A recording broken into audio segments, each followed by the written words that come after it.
Hello नमस्कार, आप सभी को मेरा प्यार भरा नमस्कार। जैसे कि हम प्रीवियस ईयर सीजीएल के क्वेश्चन कर रहे थे ज्योग्राफी के, उसी में आज सेकेंड लेक्चर ले रहे हैं जिसमें कि 10 क्वेश्चन करेंगे। लेकिन पहली स्लाइड पे आपको 4 क्वेश्चन ही शो हो रहा होगा, ठीक है। क्योंकि मेरे को इनके बारे में काफ़ी बताना था, इसलिए मैंने रखा है स्पेस नीचे बताने के लिए आपको, ताकि जो टॉपिक यहाँ पे है जिस बारे में पूछा गया है वो आपको बिल्कुल यहीं पर क्लियर आपको हो जाए 101%, ठीक है।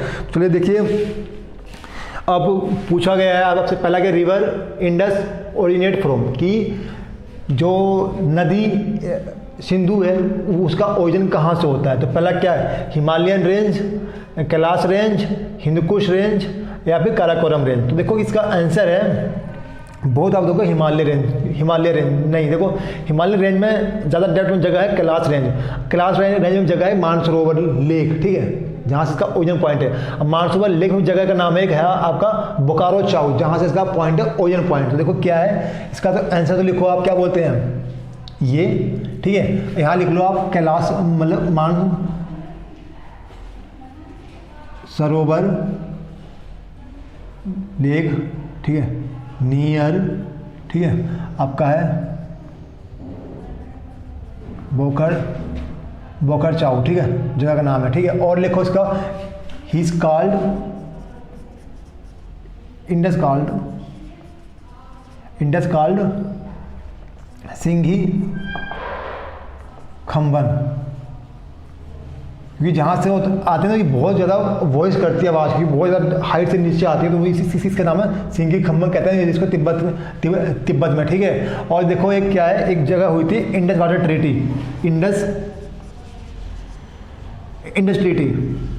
Indus water treaty. इस ट्रीटी में 3 लोगों ने पार्टिसिपेट किया था इस ट्रीटी के अंदर, इसमें, ठीक है। इसमें 3 लोग थे, एक इंडिया था, एक हम थे, पाकिस्तान था और यहाँ पर वर्ल्ड बैंक था, ठीक है, ठीक है। ये ट्रीटी हुई थी 1960 के अंदर।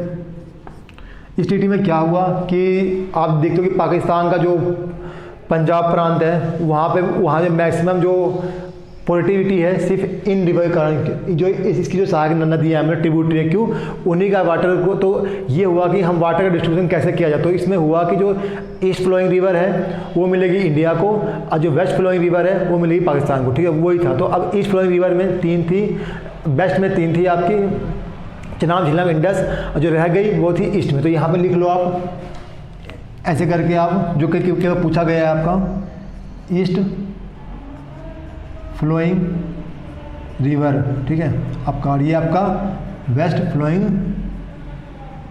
रिवर, ठीक है। देखो यहाँ पे था आपका इंडस, चिनाब और झेलम, ठीक है। और ये देखो यहाँ पे आपका रावी, सतलुज और आपका रवि, सतलुज और ब्यास, ठीक है, ब्यास है ना, ब्यास, यहाँ ब्यास था, ठीक है। ये 3 थे, ये जो रिवर थी ये कंप्लीटली मिला किसको, इंडिया को। और इसमें क्या कहा गया कि भाई इसमें काम करो, 2 पोर्शन किया, 18% जो है इंडिया को मिलेगा, अराउंड 18%, ठीक है, अराउंड 18%। बाकी जो रह गया आपका 82% के आसपास वो मिलेगा पाकिस्तान को, ठीक। तो यही था, यही पूरा है मतलब correct of Indian water treaty का, ठीक है। इसमें बाकी बहुत सारे पॉइंट हैं, लेकिन एग्जाम में यही पूछता है, ठीक है, कि इसके अंदर कैसे वाटर का वो किया गया है डिस्ट्रीब्यूशन, ठीक है। अब नेक्स्ट क्वेश्चन क्या है, the lowest layer of atmosphere. तो लोएस्ट लेयर ऑफ एटमॉस्फेयर क्या है, देखो इसका आंसर है आपका ट्रोपोस्फीयर, ठीक, ट्रोपोस्फीयर। अब इनकी हम ना सीक्वेंसिंग करते हैं, ठीक है।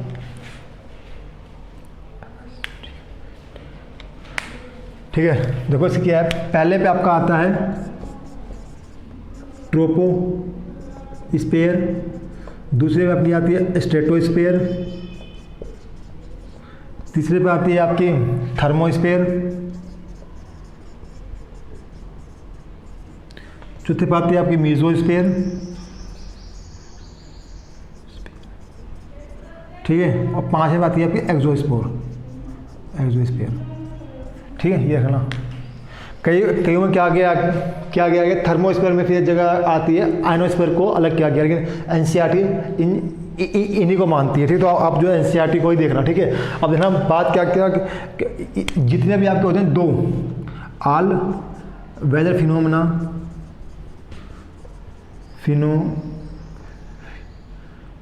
फिनोमिना यहाँ occur here. Second, rise in 165 metre 1 degree Celsius temperature decrease, इसलिए ठीक है। अगर ना इसमें क्या है आपका स्ट्रेटोस्फीयर के अंदर, इस स्ट्रेटोस्फीयर के अंदर का आपका जो है ओजोन लेयर होती है, ozone layer. Second point, flying aeroplane, ठीक हो गया। और थर्मोस्फीयर में टेम्परेचर हाई होता है, और यहीं पे आपका जो है आयनोस्फीयर भी होता है। ठीक है, ये आपका हो गया मीजोस्फीयर। तो इनको आप ऐसे कर लेना, जैसे नहीं बनाते जब केवल बनता है ना अंतरिक्ष में, वो क्या बोलते हैं रेम्बो बनता है, तो उसको ऐसे याद करना, इस मोटिंग बना के ऐसे करके। ठीक है, दिख रहा होगा आपको। सबसे ऊपर लिखना आप, नीचे लिखना ट्रोपोस्फीयर, फिर लिखना आप स्ट्रेटोस्फीयर, मीजोस्फीयर, और आपका थर्मोस्फीयर, मीजोस्फीयर और आपका आयनोस्फीयर। ठीक है, तो ये आपका हो गया। ठीक है, देखते हैं। थोड़ी मैंने यहाँ पे सीक्वेंस से गलत लिख दिया आपको, उसके लिए माफ़ी मांगता हूँ। इसमें यहाँ पे पहले आपका होगा आपका मीजोस्फीयर, इस बात होगा आपका थर्मोस्फीयर। ठीक है, ये था, इसे से कर लेना इसको आप।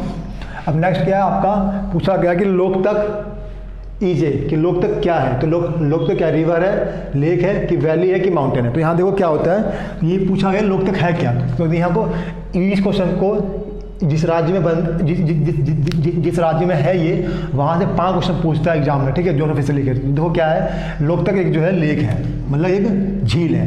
पहला पॉइंट, ये कहाँ पे है, ये आपका मणिपुर में है, पहला पॉइंट हो गया आपका। फिर पूछता है यहीं से पूछते हैं आपका कि बताओ आपका कि जो है केबुल नेशनल पार्क कहाँ पे है। ठीक है, पहला। फिर पूछता है कि आपका एक होता है प्लांट, पुमोइड प्लांट्स, ये कहाँ मिलता है। ठीक है, हो गया आपका, ये आपका पॉइंट है। सेकंड पॉइंट नोट करना, केबुल नेशनल पार्क जो है ओनली फ्लोटिंग नेशनल पार्क है। ठीक है, और ये प्लांट मिलते हैं इसी पार्क के अंदर, पहला पॉइंट हो गया। फिर आपसे पूछते हैं कई बार, जो अभी करंट ट्रेंड है कि यहाँ के मणिपुर के सीएम कौन है। तो याद रखना, यहाँ का सीएम है बीरेंद्र सिंह। ठीक है, सीएम है बीरेंद्र सिंह, BIRN बीरेंद्र सिंह। और यहाँ के जो गवर्नर है वो आपकी नजमा हेपतुल्ला। ठीक है, हेपतुल्ला। ठीक है, ये सीएम है आपकी, और ये आपकी गवर्नर है। ठीक है, तो ये पॉइंट आप याद रखना कि लोकतक झील कहाँ पे है, तो मणिपुर में है। फिर वहाँ से पूछता है डेप्थ में कि केबियोल नेशनल पार्क कहाँ है, तो ये यहाँ पे कहाँ है, मणिपुर में। क्यों, क्योंकि ये विश्व का ओनली फ्लोटिंग नेशनल पार्क, ये बिल्कुल पानी के बिल्कुल बीच में है। ठीक है, तो दूसरे फिर यहाँ होते हैं प्लांट, जिसे होते हैं पोमेलोइड्स प्लांट, तो ये भी आपका यहीं पे है। तो देखो कई बार फिर एक पूछता है, यहाँ पे मैं बताता हूँ एक आप ट्रिक याद कर लो, Maharashtra bank ATM, Maharashtra bank ATM। तो ये देखो, ये महाराष्ट्र बैंक ATM क्या है। तो कई बार पूछते, जहाँ देखो नॉर्थ ईस्ट जो है 2 राज्यों से मैक्सिमम नीचे जो बाउंड्री बनाता है साउथ में, एक बनाता है आपका वेस्ट बंगाल से, दूसरा बनाता है म्यांमार से। तो कई बार पूछता है कि बांग्लादेश से किन किन राज्यों की बाउंड्री टच करती है। देखो आपका M4 लेना,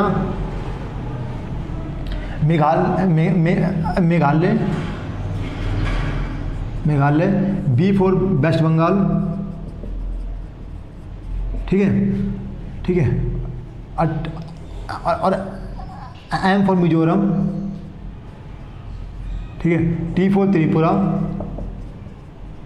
और A4 आपका होता है आसाम। ठीक है। देखो ये मतलब बेस्ट ट्रिक है, क्योंकि आप में से किसी का मास्टर बैंक में तो अकाउंट होगा ही ना, तो बस वहीं से रखना याद, मास्टर बैंक ATM, ठीक है, खत्म कहानी, आपको याद रहेगा, ठीक है। तो ये देखो ये था, यहाँ नोट करना, त्रिपुरा जो है three side locked by West Bengal, sorry Bangladesh. ये ट्रिक थी मास्टर बैंक ATM। मैं सोचा क्यों ना बता दूं आपको कि मैंने अभी बनाया है, तो क्योंकि मेरा अकाउंट खुला है अभी मास्टर बैंक में, तो वहीं से मुझे याद आया क्यों ना बनाया जाए मास्टर बैंक ATM, ठीक है। अब नेक्स्ट क्या है, which city receive the highest cosmic radiation among the following. देखो इस क्वेश्चन को आप रटना मत, ठीक है। वैसे तो इसका तो आंसर आप क्या पता होगा, चेन्नई है, लेकिन इसके पीछे एक जो कॉन्सेप्ट है जिसे बोलते हैं इंसुलेशन, उसमें कहा गया है, जैसे मान लो ये अर्थ है आपकी, तो अर्थ में ये होती है इक्वेटर होती है आपकी, पता होगा आपको 0 डिग्री। ये 23 डिग्री नॉर्थ जो होती है कैंसर होती है, कैंसर लाइन। 28 डिग्री जो साउथ जो होती है वो होती है आपकी क्या, कैप्रिकॉर्न। जो भाई हमारे हिंदी वाले हैं वो देखना, इसको बोलते हैं जियो डिग्री जो होती है, इसको हम बोलते हैं भूमध्य रेखा। कैंसर को बोलते हैं हम जो है, कैंसर क्या बोलते हैं, कर्क रेखा, हाँ ठीक है। और जो ये कैप्रिकॉर्न है इसको बोलते हैं, याद नहीं है मुझे, हाँ ठीक है। ये तो छोड़ो, मुझे हिंदी में याद नहीं आ रहा है, आगे तो मैं आपको बता दूँगा, ठीक है। तो क्या होता है, जो ये सन पड़ता है ना, सन मान लो ये है, तो इसकी मैक्सिमम रेडिएशन पड़ते हैं यहाँ पे, जो देश होंगे ना यहाँ पे इक्वेटर के पास, तो उनको हम बोलते हैं वो ज़्यादा जो है हीट जो है रिसीव करेंगे। तो जैसे देखो हमारा इंडिया जो है कुछ इस टाइप में है, मतलब मान लो छोड़ी बट ऐसे मान लो यहाँ पे, तो ये है, आपने देखा होगा ट्रॉपिक ऑफ क्या, जो ये आपका है ना, क्या बोलते हैं, क्या ये इक्वेटर मतलब भूमध्य रेखा है, ये जो है आपका लगभग जहाँ से आपका मालदीव है वहाँ से करीब ही पास करता है। तो क्या वहाँ से जो है हमारा जो चेन्नई जो है सबसे पास करता है, तो मतलब इन चारों के मुकाबले चेन्नई जो है ज़्यादा जो है एनर्जी पास करेगा, ठीक है। तो देखो मुझे हाँ नाम इसका याद आ गया है, हिंदी में कैंसर को बोलते हैं कर्क रेखा, और जो है जो 0 डिग्री होती है इसको बोलते हैं विषुवतीय रेखा, और जो कैप्रिकॉर्न है इसको हम बोलते हैं मकर रेखा, ठीक है। तो ये मुझे याद आ गया, तो अब मैंने बता दिया आपको। तो ये यहाँ पे कॉन्सेप्ट है कि जो है आपको यदि पता है इंसुलेशन का कैसे है, यदि इसमें से फिर पूछा कि मान लो इसको देता हटा आपको, तो बोलता आप बताओ मैक्सिमम जो है कौन गेट करता है, तो इसमें बड़ा डिफिकल्ट होता है। तो फिर आप देते लोकेशन वाइज की, लोकेशन वाइज कहाँ पड़ता है। तो देखो लोकेशन वाइज क्या है, फिर मुंबई जो ज़्यादा आपका रिसीव करता है light edge compare to Calcutta. तो ये था आपका 4 क्वेश्चन। अब चलते हैं नेक्स्ट जो होंगे 6 क्वेश्चन जिनको करेंगे, उसमें जो है इतना टाइम नहीं लगेगा आपको, कि यहाँ जो काफ़ी बताने को था, तो मैंने चाहा कि क्यों ना मैं आपको बता दूँ मैक्सिमम पॉइंट जो एग्जाम में पूछ सकता है, ठीक है। चलते हैं अब नेक्स्ट स्लाइड की तरफ।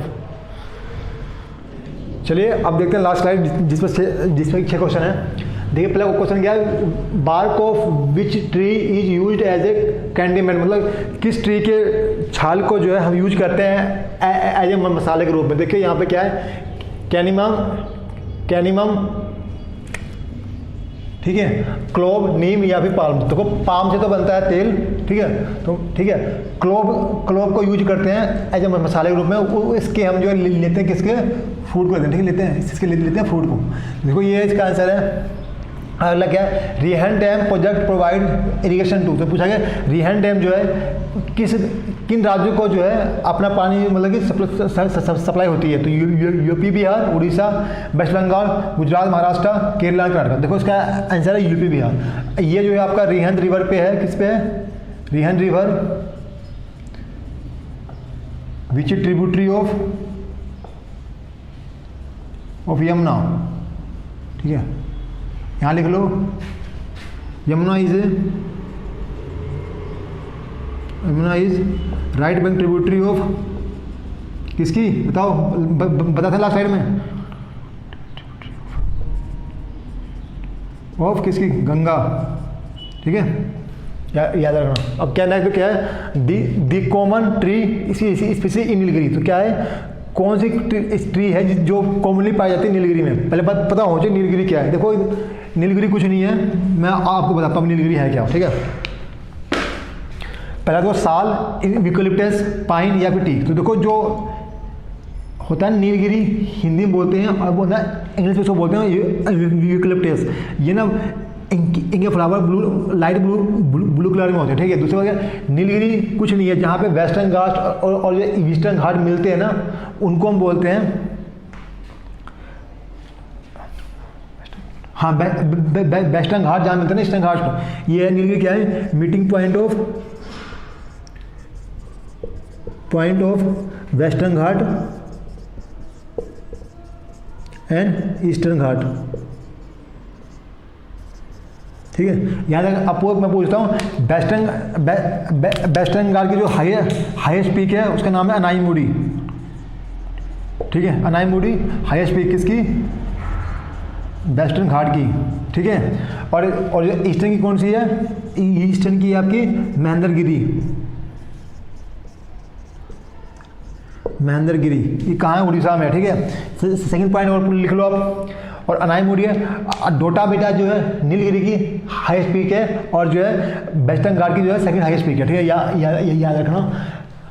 अब क्या next, which is the longest canal in India, तो Sirhind canal, Kosi canal, Indira Gandhi canal, और जो यमुना कैनाल, ठीक है। देखो क्या है, जैसे नाम से लग रहा है कि ये जो कोसी रिवर पे होगा, ये आपका यमुना नदी पे होगा, और इंदिरा गांधी ये जो है ना आपका हिरन बैराज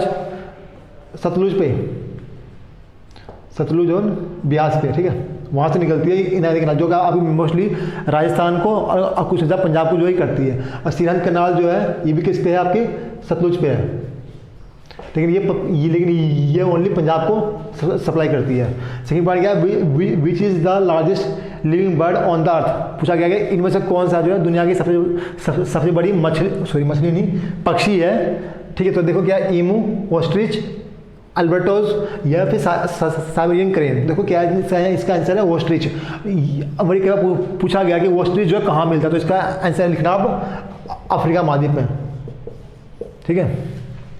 अब नेक्स्ट लिखा गया, the atmospheric air is held to the earth by, तो पूछा गया कि जो एटमॉस्फेरिक एयर है, जो हम सांस लेते हैं, जो हमें सांस लेने में मदद करती है, उसको जो बाइंडिंग करने में कौन सी फोर्स जो है रिस्पॉन्सिबल है।